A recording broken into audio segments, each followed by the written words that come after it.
Speaking of the Labour Party as a whole, one of the sort of splinter cells that came off from it, as there have been many since its inception, but one of the splinter cells that came off it after its term in government with Fine Gael was the Social Democrats. Now, with them having equal seating to yourselves in the Dáil, I know Labour have talked in the past about possibly opening up a conversation with the Social Democrats. Where do you see that sort of going in the future? Do you think they're destined to stay apart, or do you think they'll come back together? I don't know what the future holds, but like I mean, I've a good few friends in the Social Democrats, you know, like, and we have an awful lot of similar policies. So on a policy by policy basis, I mean, we should be working together, and we do work together, and I think that's a good thing. And like, I grew up in Finglas. First person I ever voted for was Roisin Shortall. You know, she was my local TD. So but to be fair to the Social Democrats, they're like, there are people who joined that Social Democrats, including like one of their like first leaders, who had no relationship with the Labour Party. You know, so you know, we have to be fair to them as well in terms of their identity and, you know, how they've evolved over their 5 years in existence as well.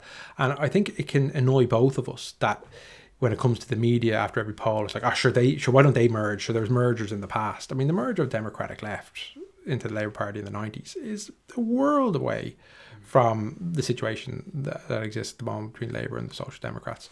And I think the media like to stoke kind of personal rivalries and personal enmities and all this kind of stuff between the two.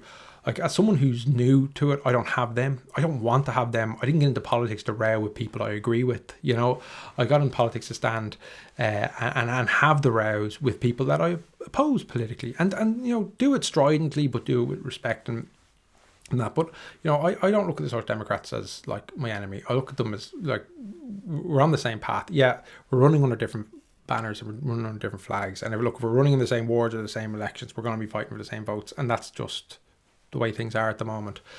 But let's see how things go. Let's work together on some campaigns as they present themselves. And you know, I think we both have common enemies, you know, or not enemies. You know, we go into politics to stand up against other types of politics, not to stand up against each other. And I think it only plays into the hands of the traditional parties, maybe Fianna Fáil and Fine Gael, but now it plays more into the hands of Sinn Féin now more than anyone. If Labour and Social Democrats are locked in a little like internecine civil war, you know, I mean, that helps nobody but those bigger parties. Mm-hmm.